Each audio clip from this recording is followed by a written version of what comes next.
Welcome back. Sorry, my alarm went off, so my phone turned off my video. This is part two.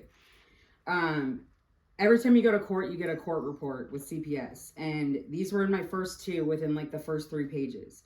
It's a notice to parents. Not only does it say your parental rights may be permanently terminated, it says to protect your rights, you must appear in court and answer to this petition. Below it, it used to say that you are financially responsible for your child while they're in out of home care, but AB 1686 was passed, which got rid of that. They used to collect child support from families when their children were in the care of CPS. That's done away with now. But underneath that, it says warning for sibling group with children under and over 3. What it says really is if you have children that are under 3 or under, or if they were removed when they were 3, even if they turn 4, if you don't get your shit together in 6 months, they adopt your kids out. So children that are 3 and under, they will adopt your kids out in 6 months. And it says right here, failure to participate regularly and make substantive progress in any court-ordered treatment programs or to cooperate or avail themselves of services provided as part of the Child Welfare Services case plan may result in termination of efforts to reunify the family after 6 months. So, perhaps that's a state edition that they chose to do themselves, just cut corners and make it quicker.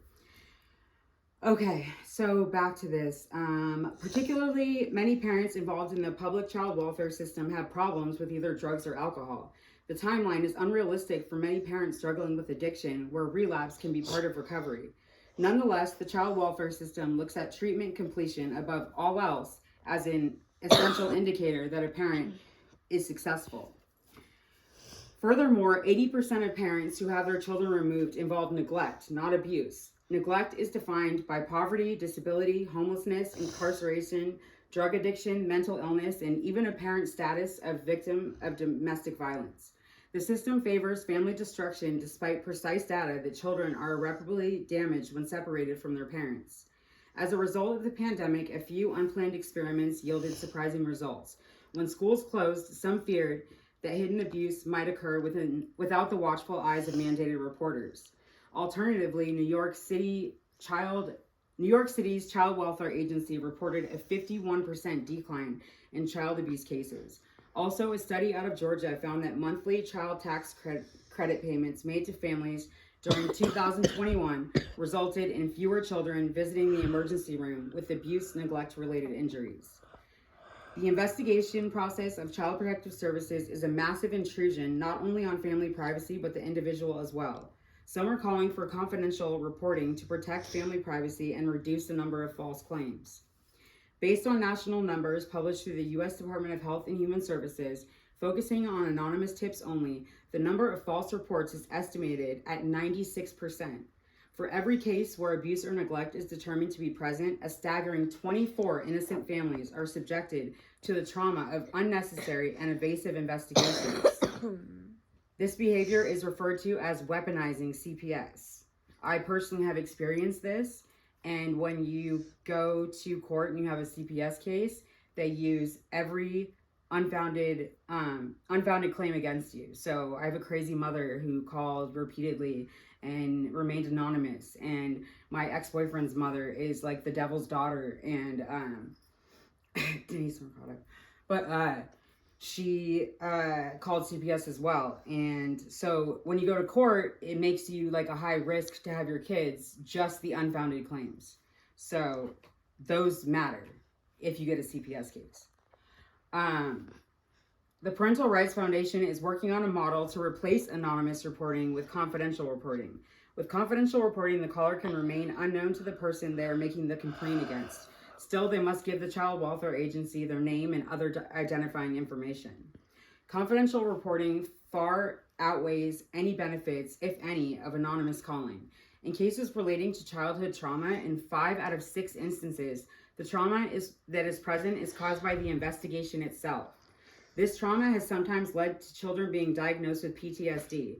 The most compelling evidence came from a study that indicated that some children can suffer PTSD considerably higher than soldiers coming home from an active an active an active war. Without a doubt, I have made it painfully apparent that the Adoption and Safe Families Act needs to be abolished. Our public child welfare system is polluted with corruption. The same people tasked with looking out for the children's best interests profited from taking them away from their parents. The best solution for this problem is that our child welfare system needs to be federal. The United States has laws that deal with child abuse. A parent's rights should not be terminated unless convicted of an actual crime in court and given due process. There is no congressional oversight of CPS. They are in charge of policing themselves. Then you have states like California making laws to protect the people they have tasked with doing their dirty work, all in the name of money. The state of California, you cannot sue an individual social worker. If you want to sue, you have to sue the entire entity of CPS. For 25 years, the government has paid no heed to it, and they should be responsible for cleaning it up. The Family First Prevention Services Act was signed into law in 2018. The plan can be built from the same concept as the act. When I think about the government expecting states to shift from adoption to family preservation, it reminds me of a quote. The person who broke you cannot be the one to fix you. Are you okay? Because they're going to hear that in the video. Cannot be the one to fix you. The Family First Prevention Services Act can dramatically change welfare systems nationwide. Currently, it reads that states have a choice in deciding to use Title IV-E money, funding that goes towards out-of-home placement currently, so adoption incentives, for prevention services that allow candidates for foster care. So they're calling the children candidates for foster care. So children that would normally be taken away from the parents, they can, with the new act, it's to prevent that from happening. They can use the funds to have the child stay at home with their parents or relatives. States had a choice on whether or not they wanted to opt into the Family First Prevention Services Act. If they choose to do so, they had to submit a 5-year prevention plan. It should be mandatory for all states, and the result should be that every state adopts the same system. The federal government has 5 years to pull from individual state submissions and choose what to include or leave out.